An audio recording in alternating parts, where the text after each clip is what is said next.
After a disappointing performance against the Philadelphia Eagles, where Terry McLaurin had just one catch for 10 yards, a lot of people are looking at Cliff Kingsbury to make changes to get Terry the ball more. But it turns out that this weekend, those changes may not need to come just yet. That and more on today's episode of Locked On Commanders.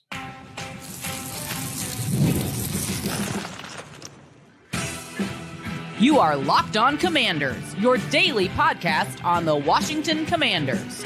Part of the Locked On Podcast Network, your team every day. And welcome in, everybody, to today's episode of Locked On Commanders, part of the Locked On Podcast Network, your team every day. I'm your host, David Harrison, covering the Washington Commanders for Sports Illustrated's CommanderGameDay.com, and also helping out with WUSA9.com's local coverage of the team. I'm here with you every Monday through Friday. I greatly appreciate you coming through today. And if you're an everydayer who comes through every day, I'm going to tell you every day that I appreciate you. Locked On Commanders is your daily podcast covering the Washington Commanders. If you haven't already, please subscribe on YouTube or wherever you are listening to today's episodes, in which we're going to make our predictions for this weekend's matchup between the Washington Commanders and the Dallas Cowboys. We're going to talk about our three things that Washington must do to win, including moving Terry McLaurin, but they may not actually have to move him, just create some movement around him, and the opponent actually might help out with that as well. Today's episode is brought to you by Game Time. Download the Game Time app, create your account, use the code LOCKEDONNFL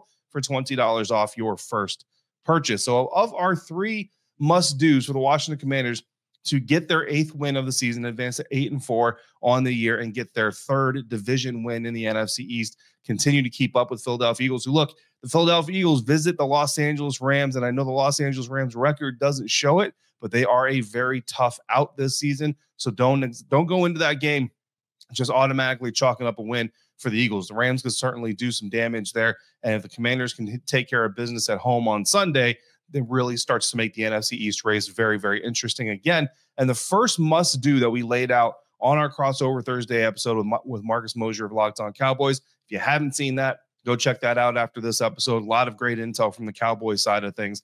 And, of course, we talk a good amount about the Commanders as well. But the first must-do we listed was to move Terry McLaurin. So something that came out of the Philadelphia Eagles loss, when you have your number one receiver get contained, 2 targets, 1 catch, 10 yards. I had a lot of insiders ask me, David, can you go do a film study on Terry McLaurin's game and just kind of say what happened in that game? And what I found in that game was that the Philadelphia Eagles did a very good job of 3 things. Quinyon Mitchell, the rookie cornerback, took away all outside leverage Terry McLaurin had on pretty much every single rep. There were a couple where he challenged, he kind of chose and picked his spots to really challenge Terry McLaurin at the line of scrimmage. But for the most part, Quinyon essentially just kind of bailed and took that outside leverage. Then you had the safety taking away the inside leverage, the post routes, all those types of things. And they would have another defensive back, Cooper DeJean, or linebacker, Zach Bond, underneath, taking away the quick slants, the inside digs, all of those things. Really kind of putting him in a Bermuda Triangle of coverage, and also taking advantage of the tendency of what routes the Washington Commanders like to ask Terry McLaurin to run, and using those 3 positions alone with nothing else added. They basically took away over 70% of what Terry McLaurin has done this season for the Washington Commanders. It was very concerning, not because it hasn't been successful. I think that's really the most important part of this conversation. Like, we can have, revisionist anger if we want to. Like 76% of the time, Terry McLaurin is lined up split wide left. That's a ridiculous amount. That's crazy. DJ Moore, among receivers that have as many or more targets as Terry McLaurin does this season, DJ Moore has the second highest split average, which is 59% split wide left. So there's almost a 20% difference between Terry McLaurin and DJ Moore and how often they line up in the exact same spot in the formation, which sounds really kind of crazy. But it's one of those things that isn't a problem until it's a problem, right? And I go back to Jim Tressel's coaching career. At the time, he was the head coach of the Ohio State Buckeyes when I heard this story. But he tells a story about when he was coaching at Youngstown State before he ever got to Ohio State, and he was the offensive coordinator. And he ran the same run play. I can't remember exactly how many times, but it was something ridiculous, like 6 times in a row, ran the exact same run play. And his head coach said to him, Jim, when are you going to stop running this play? He said, when they stop it. When they stop that play, I'll run a different play. That's basically kind of what happened here. Is Terry McLaurin for 10 weeks was lining up 70+% split wide left. And outside of the first 2 weeks, which we basically all chalked up to, rookie quarterback, new relationship, all that stuff. But outside of that, he was on pace to set career highs in a lot of categories. So it was working. Philadelphia showed a blueprint. Here's how you stop it. So the question now is, can we stop pigeonholing Terry McLaurin? That's like the immediate reaction. That's what we've already talked about here this week. But you look at it, Eric Bieniemy, it was the hitch routes. It was the overuse of hitch routes, making your best receiver turn his back to the upfield side of the field, come back to the line of scrimmage and make catches really hard to kind of do those things. Now Cliff Kingsbury has him split wide left. Terry McLaurin, bottom line, is more versatile than that. But you don't necessarily have to move Terry McLaurin to change that tendency, right? So, well, to change the tendency, you do to combat the design that the Philadelphia Eagles brought in. You don't necessarily have to move Terry McLaurin. What you have to do is you have to combat the strategy. So you either have to move Terry or you have to move the defenders. That's the basics of it, right? That's the most dumbed down version that I can give myself and that we can all discuss is either move Terry, right? Put him in motion. And don't get me wrong, I'm a fan of both of these options. I would love to see Terry more out of the slot. I'd love to see Terry more on the right side, match him up against different corners, see where his best matchup is, and let him go to work. But you can also combat the defense. You can line Terry McLaurin up split wide left 100% of the time, as long as when the defense brings a really effective strategy to containing him, to stopping him, you find a way to combat it. And that is kind of the second layer of this conversation that we haven't really had this week, but something that I went in to ask Cliff Kingsbury about, and he declined to answer the question because he said, look, if I answer this question to you, people are going to use it against me. And I totally 1000% get that. Never want a coach to jeopardize the team's strategy to give me content, right? Like that would be a really selfish thing of me. I ask the questions I ask because I want to know them. But if the coach says, hey, dude, that's going to hurt my strategy, if I give you an answer, I'm never going to be offended by that. So he declined to answer it. Now, Dan Quinn kind of answered it because he let me keep it a little bit more general. Cliff kind of made me go specifically to the Terry McLaurin well. And Dan kind of said there's going to be some changes there. At the time, I was like, okay, that means they're going to move Terry McLaurin. But that doesn't necessarily mean that, because when you go back to the tape again against Philadelphia Eagles, and this is something that Terry McLaurin actually talked about yesterday with us on Thursday, is the same things I pointed out. Quinyon Mitchell taking the deep, the safety taking the deep inside, and then the underneath coverage. So it's really great to hear Terry McLaurin kind of confirm what we've been talking about here, because it gives me confidence that I actually know what I'm talking about. So here's what you never saw Cliff Kingsbury do in game against Philadelphia Eagles. He never ran a second receiver up that side of the field to challenge that safety. He never ran an underneath route to challenge that underneath defender. And that's the thing, is like, you challenge the discipline of the Philadelphia Eagles defense. Okay, you want to keep that Bermuda Triangle? We're going to run a drag with Luke McCaffrey right underneath it and pick you apart doing that. You want to keep that Bermuda Triangle? We're going to run we're going to run Terry on a hitch, and then we're going to run Noah Brown inside of him on a deep corner that's going to get behind your outside leverage corner and outside your inside leverage safety and take a big shot there. We never saw, and those are just two examples, we never saw that in-game change. So altering this plan around Terry McLaurin doesn't necessarily require that you actually move Terry McLaurin. What it requires is that you look at the defensive plan and you say, look, here's how we're going to do it. Now, is that going to happen this weekend? Because obviously we talk about it. Everybody notices it. Everybody else discusses it. Everybody's going to expect Cliff Kingsbury to come out with a different strategy this weekend. I would not necessarily be surprised if that doesn't happen. I wouldn't be surprised if you do see Terry McLaurin move around a little bit more, but can the Dallas Cowboys replicate that plan? That's the thing about what the Philadelphia Eagles did. It took a lot of defense, because when you look at some of the cornerbacks in this league, like you look at Trevon Diggs. Trevon Diggs is known as a very aggressive, very competitive cornerback in the National Football League. If you tell Diggs, all I want you to do is take outside leverage against Terry McLaurin, 90% of the time you're on there. Do not battle him at the line of scrimmage. Do not try to press him. Do not try to jam him. Now, Quinyon, again, did jam him 2 or 3 times, took his shots. But if you tell Trevon Diggs, you're only going to jam Terry McLaurin 2 or 3 times, the rest of the time, you're just going to completely bail and take deep outside leverage on Terry McLaurin. I'm telling you right now, Diggs, just his personality, his competitive spirit, he's not going to want to do that. If you tell a Cowboys safety, hey, you're going to take that inside post leverage away, no matter what's happening in front of you, deep middle crosser, that's not your responsibility. You keep that middle away from Terry McLaurin. If you can do both, great. But the primary thing you need to do is keep that deep inside post from Terry McLaurin.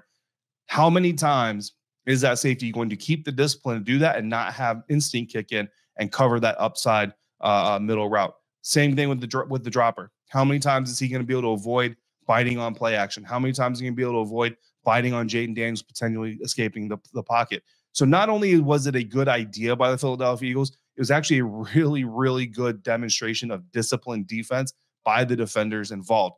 Can the Dallas Cowboys do that?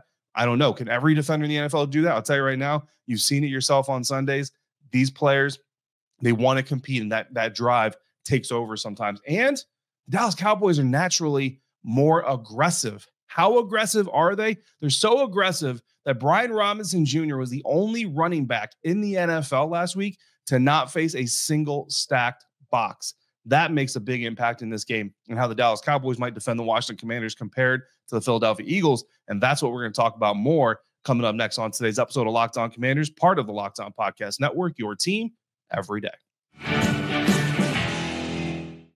Today's episode of Locked On Commanders is brought to you in part by BetterHelp, and this show is sponsored by BetterHelp. And of course, the month of November is all about gratitude. And while it's certainly important to appreciate the things you have going on around you, the people you have supporting you, and the dreams that you're aspiring to reach to, there is one person in our lives that we don't tend to thank enough, and that is ourselves, because it's hard sometimes to remind ourselves that we are trying to make the best of a crazy situation, a crazy world, everything going on around us. And it's not easy. And it's also hard to give ourselves credit because we're kind of taught growing up, giving yourself credit is a bad thing. If you need some help appreciating yourself and seeing the things about you that are worth appreciating, perhaps a third party who can see your life from a distance without bias can help you out with that. So if you're thinking of that you need that, you're thinking of starting therapy, give BetterHelp a try. It's entirely online, designed to be convenient, flexible, and suited to your schedule. Let the gratitude flow with BetterHelp. Visit BetterHelp.com/lockedon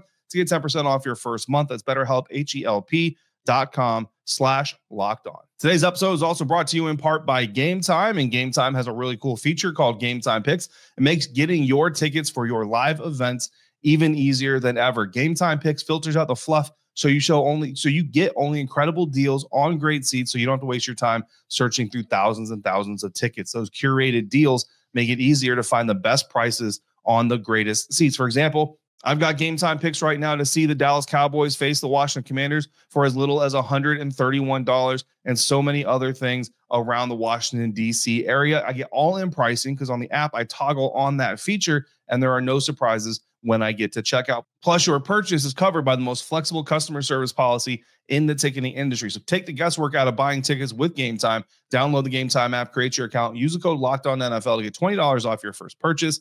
Terms apply. Again, create your account, use the code LOCKEDONNFL for $20 off. Download Game Time today. What time is it? Game Time.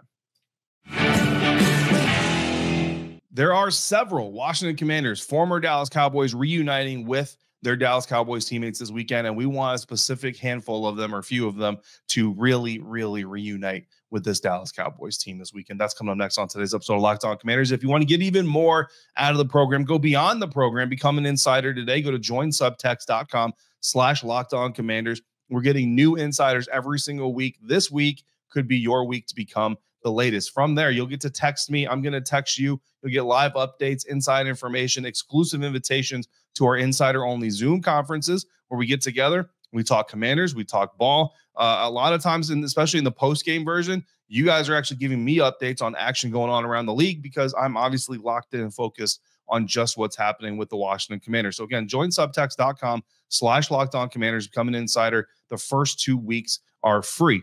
The second thing that the Washington Commanders must do in order to defeat the Dallas Cowboys this week, and I know a lot of you are saying, just don't give the game away because this should be an easy one, and I hear you, but from a strategic standpoint, you need to sack the crap out of Cooper Rush. Don't give up any free chicken. Don't give up any lame explosives from a missed tackle or a blown coverage or, a slip and a fall, even though slip and falls, sometimes aren't necessarily the player's fault. Got it.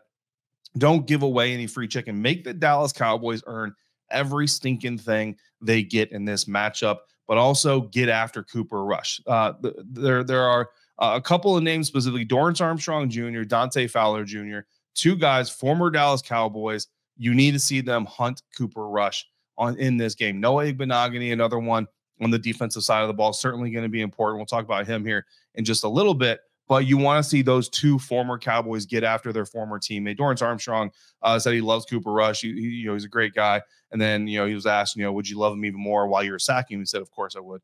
So that's what you want to see. Look, this defensive secondary, talking about not giving up any free explosives and all that stuff, has actually been rising. So it's been one of the better defenses in the league all season long in giving up or not giving up explosive passes already. But they're also currently 21st in passing yards per play. Now, I get it. 21st in passing yards per play, not a great ranking. But when you look at the fact that not that long ago, that ranking was actually much worse, this defense has certainly gotten better and is getting better in that facet. Couple that, of course, with offensive line problems with the Dallas Cowboys. There are a handful of injuries that they're dealing with, a couple of Pro Bowl caliber, all pro caliber players that they're probably not going to have this weekend.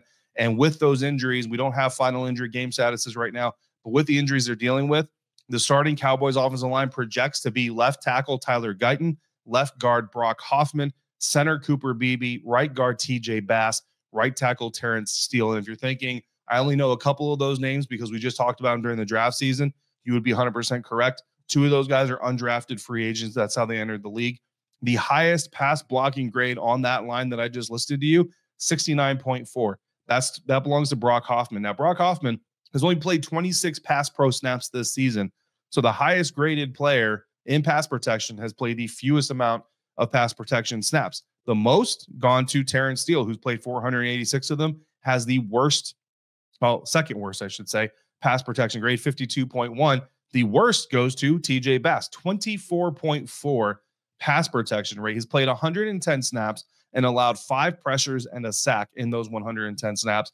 Both of those guys on the right side of the line, which means that the Washington Commanders' left side of the line, the guys going up against Terrence Steele, which will be Dorance Armstrong 80% of the time. The guys going up against TJ Bass, which would be Daron Payne about 69% of the time.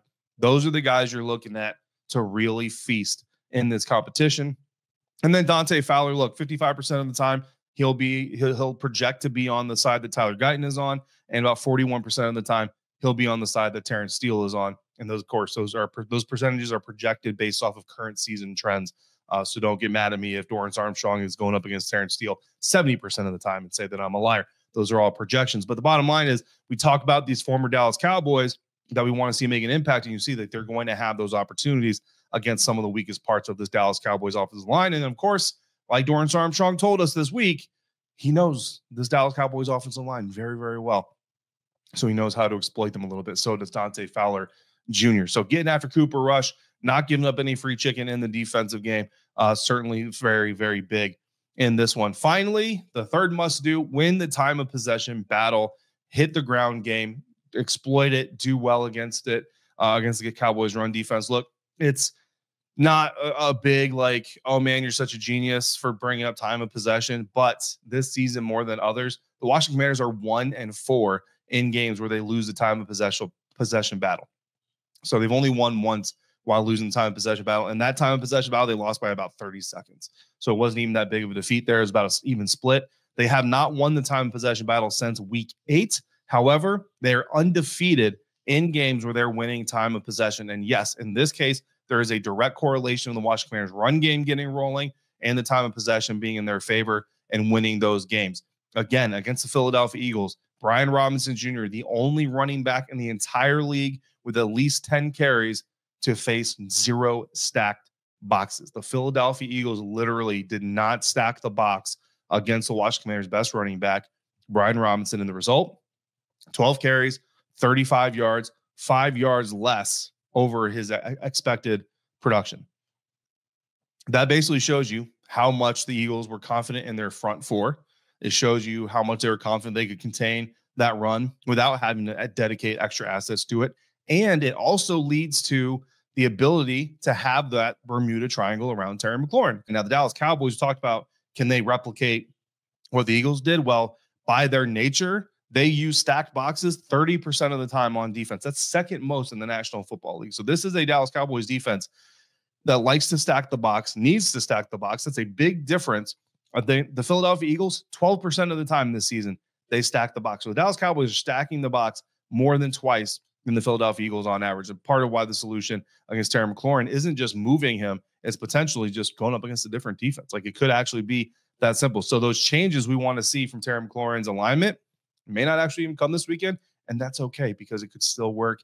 And that's the beauty about the National Football League. Every week is a different opponent. Every week is a different strategy. and not everything can be copycatted. We'll see what they do. The Dallas Cowboys also use single high shells 50% of the time, so stressing the opposite side of the field that Terry McLaurin is on, pull that safety away from Terry McLaurin, open up some things on that side while keeping him dominantly on that left side. And then the last thing we'll talk about this, Cowboys lost the time of possession 8 out of 10 times this season, won the time of possession against the Pittsburgh Steelers and the Atlanta Falcons. They beat the Pittsburgh Steelers. They lost to the Falcons by 7 points. Their average margin of loss this season, the Cowboys, is 18.3 points. So losing the 7 points is actually a really close loss for this year's Dallas Cowboys team. So again, time of possession for the Cowboys, very, very important as well. So win the time of possession. Don't give up any free chicken. Sack the crap out of Cooper Rush and get things moving around Terry McLaurin, whether it's him physically or just moving that defense, which the Cowboys' defensive approach might do that for you. Those are the 3 things the Commanders need to do to get a win. Will they get that win? Yes, I'm going to predict that they're going to win this game. By how much? That's coming up next on today's episode of Locked On Commanders, part of the Locked On Podcast Network, your team every day. And today's episode is brought to you in part by Built Rewards. If you are a renter, I'd start taking advantage of Built if I were you. Here's the thing. We earn points on groceries, travel, practically everything else we buy. I love earning points on gas because I drive a whole lot, but we should also be earning points on rent, one of our biggest monthly expenses. Well, Built has changed the game by letting renters earn high value points on rent and around their neighborhood. There's no cost to join Built, and as a member, you'll earn valuable points on rent and on your everyday spending. Built points can be transferred to your favorite hotels and airlines, and even the ones you haven't heard of. There are over 500 airlines and 700,000 hotels and properties around the world you can redeem your Built points towards. Points can also be redeemed towards a future rent payment and unique experiences that only Built members can access. So if you're not earning points on rent, my question is why not? Start earning points on rent you're already paying by going to joinbuilt.com/LockedOnNFL. That's joinbuilt.com/LockedOnNFL. And again, there's no upfront expense, so there's no risk to giving it a try. Make sure to use our URL so they know we sent you. Joinbuilt.com/LockedOnNFL to start earning points on your rent payments today. We're going to wrap up today's episode of Locked On Commanders, wrap up the week here at Locked On Commanders, talking about X Factors and making our game predictions. My non-quarterback X Factor, because obviously the quarterback is the X Factor in every single game. My non-quarterback X Factor, we already talked about former Dallas Cowboy, Dorance Armstrong Jr., Dante Fowler Jr. We talked a little bit about Noah Brown and how he can help exploit the defensive adjustments the Philadelphia Eagles showed the rest of the league to use against Terry McLaurin if the Cowboys do indeed try to copy it. Now let's talk about cornerback Noah Igbinoghene, former Dallas Cowboys cornerback. He is going to be locked up very often against wide receiver Kevontae Turpin. And while CD Lamb is obviously a threat, obviously someone you have to account for, Kevontae Turpin could really turn this game in a heartbeat if they don't have a plan for him. He is the Dallas Cowboys X Factor as far as I'm concerned. The majority of his reps are coming from the slot. You have to stay on top of him. You have to crash down on the tackle as the ball is arriving. You cannot be late to this guy or he's going to juke you out of your cleats, man. Let him get his feet under him, and your entire defense is in massive, massive trouble. So you've got to stay on top of him. Honestly, maybe jam him a little bit, fine. Noah Igbinoghene is a very, physical corner, but you get even with this dude, and he is gone. So it's going to be very important for Noah Igbinoghene to play disciplined defense and be ready to make the tackle. Quan Martin, Jeremy Chin, whoever's in the vicinity, when Kevontae Turpin gets his hands on that football, they got to bring him down very, very quickly. Insider, non-quarterback, X Factor, running back Brian Robinson got the majority of the votes. You also got, we got a few votes for all the former Cowboys, which is funny because we're talking about all the former Cowboys in this episode. O-line got some love. Run game just in general, whether it's B-Rob, Austin Eckler, Jeremy McNichols. We actually had some people say Chris Rodriguez needs to be active, 4 running backs active in this game. Get all 4 of them involved. I wouldn't hate that. Luke McCaffrey got a couple of votes. Also had one person projecting, I think it was 6 catches, 82 yards for Luke McCaffrey, which would obviously be a career high. Would love to see it for young Luke.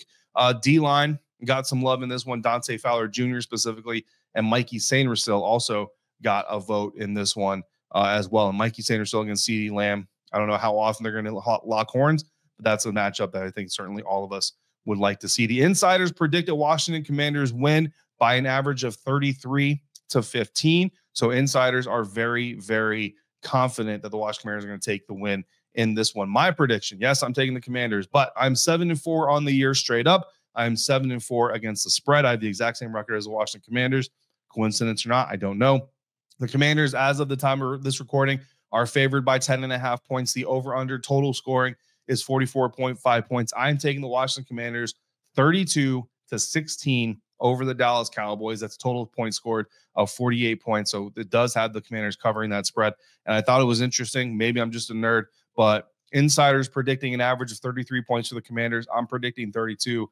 Insiders predicting an average of 15 points for the Cowboys. I'm predicting 16. So we're very, very close in our projections this week. Of course, we will see how the action all unfolds. I will be your friends, your friend on the ground, your eyes, your ears from Northwest Stadium. If you can't make it out for Cowboys at Commanders on the next episode of Locked On Commanders. In the meantime, if you've got questions or comments, all you got to do is text them to me by becoming an insider at joinsubtext.com/LockedOnCommanders. For your next listen, check out the Locked On NFL podcast. You get the Madman Tyler Rowland in the morning and the Barber Tony Wiggins in the afternoon. It's the all-new Locked On NFL, and it is twice per day. As always, thank you for making Locked On Commanders your first listen of the day, every dayers. Special thank you to you for coming through every single day. If you're out and about, the weather is turning. Please be safe. Leave early. Drive to arrive. All the cliches. I want to see you back here for another episode of Locked On Commanders, part of the Locked On Podcast Network, your team every day.